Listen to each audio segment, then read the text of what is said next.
How do you make amazing guest areas in Jurassic World Evolution 2? First, I'll do you one better. Why should you build amazing guest areas? A dinosaur park is about dinosaurs. Of course it is.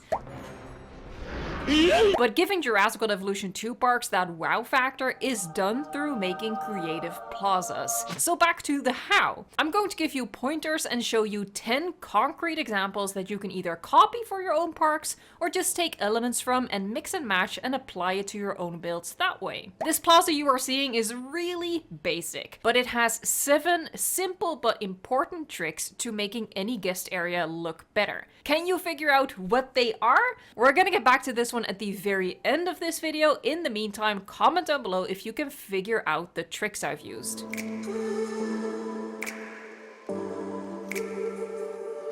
The first step to building a plaza is to flatten the area with the water brush. This is so the terrain is on the same level as the water, which makes it easier and prettier to incorporate water features into your guest area if you decide to do that. The path layout is something I would normally brainstorm beforehand and sometimes even make a sketch of first. But this one is actually an adaptation of something Jurassic Tom built for the Battle of the Builders, and I have more community examples at the end of this video. This plaza would serve as a great intersection in your park because the path branches off in 4 different directions. The plaza/guest areas that I'm showing you in this video can of course be used as your entrance plazas, but not necessarily. You can put these anywhere in your park, even places where you might have an awkward space left that you don't know what to do with.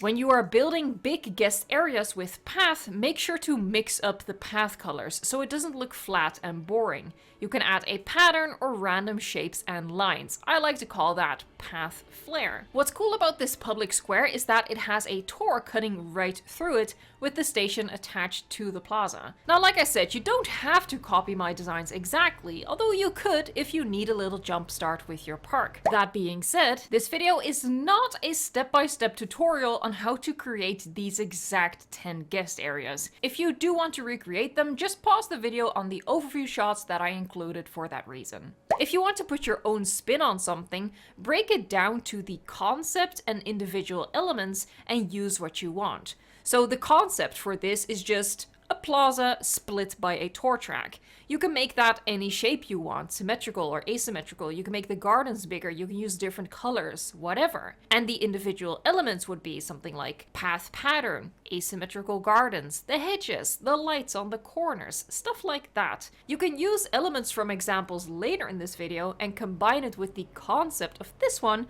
and this way you can make like 1,000 unique combinations with just a little bit of creativity.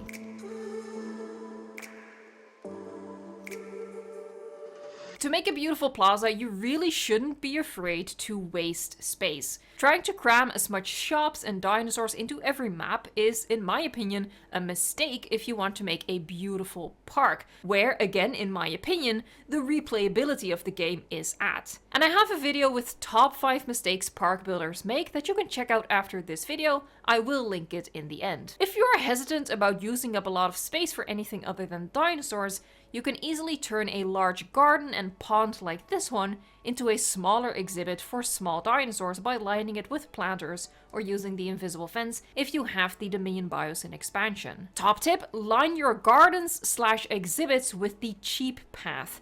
This path has the most narrow collision on it, so you can get the fences and rocks much closer to it than the other path types. By the way, I love the little elevated terrace on this plaza. I have more examples coming up of using elevation within your guest areas to separate them into their own little cozy areas and to give a new view of the area itself. I definitely recommend that you try incorporating this in your own plazas.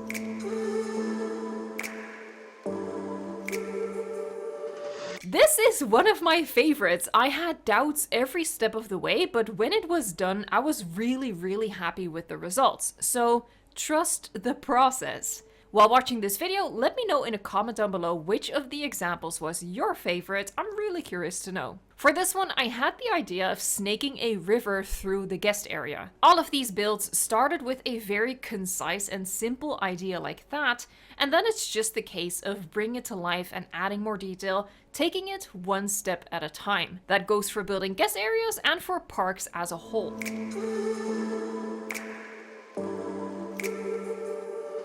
I hope that you'll find plenty of inspiration in this video. If you do, please give the video a like and of course subscribe for more park building tips and tricks, but you can find inspiration in many places. My personal go-to is just Googling public squares. And while doing that, I came across a photo of St. Peter's Square in Vatican City, and that inspired this build. So a kind of spoked pattern on the paving and flanking it on either side with pillars. In the case of Jurassic World Evolution 2, that's monorails. The monorail tracks are one of the only ways of adding height when we are building, so I really like using them.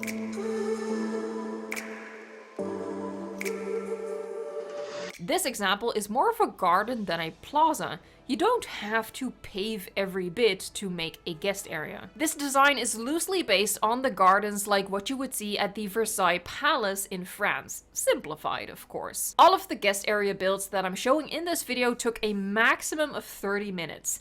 Even the biggest and most detailed ones. Because at the end of the day, that was still 5 hours of work for me for just the building part of this video. Do I get a like for the effort? Please tell me I get a like for the effort. But this one actually ended up being only 15 minutes worth of building. So it was really easy and really quick, but I think the results speak for themselves about what this does for the visual appeal of your parks.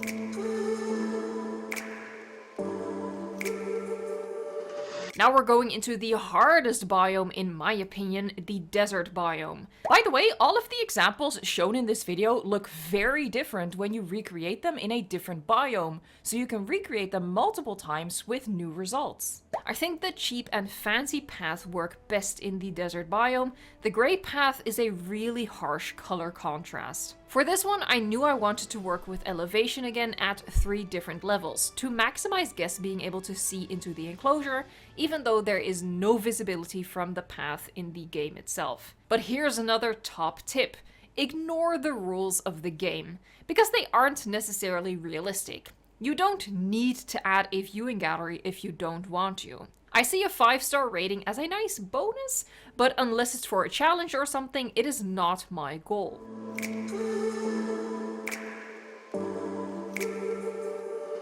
There are 2 ways you can approach incorporating a guest area in your park. You can plan ahead and even have it be the starting point of your build so it can be any size or shape that you want. Or maybe you're already well into your park build and you end up with areas that you don't know what to do with. And those are excellent for a plaza of any size or shape, whatever works. So for this example, I made a very elongated one. Like let's say there are 2 exhibits on either side of this. You don't need to make the exhibits any bigger and have them meet and share a fence, but there's also not enough space in between for a 3rd exhibit. When that's the case, put a plaza in there. I put shops on the side because I can and because that's the prettiest if you want to recreate this specific plaza, but if you don't have space for that, just some pathwork, seating and decoration will do the trick. But you should at least add a viewing attraction at the end to make sure guests use the space and it doesn't look abandoned.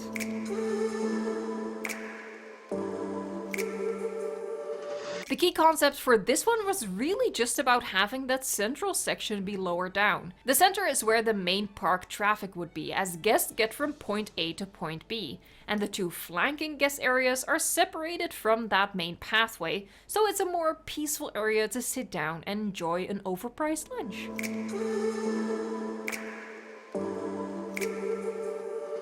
This is the super simple plaza that I showed you at the start, and I challenged you to find the 7 tricks that I used to make it better. And they are very, very simple. But what I hope that you learned during this video is that you apply just a couple, like a handful of simple tricks, combine them for a single plaza, you can get some really, really awesome results. Now, some of the 7 tricks I used for this plaza I already discussed in the previous 9 examples, but some I haven't. 1. Mix up the path colors, even if it's just a tiny bit like here. 2. Line your gardens with the cheap path because of the narrow hitbox, so you can fit a lot of rocks and stuff in there. 3. Break up the open space. 4. Line it with planters. You can never have enough planters. 5. The Innovation Center has a really pretty entrance area, so make this building part of your plaza. 6. Use the tour gate as decoration. 7. Think about the view. The border of the map is typically used as the back perimeter of enclosures.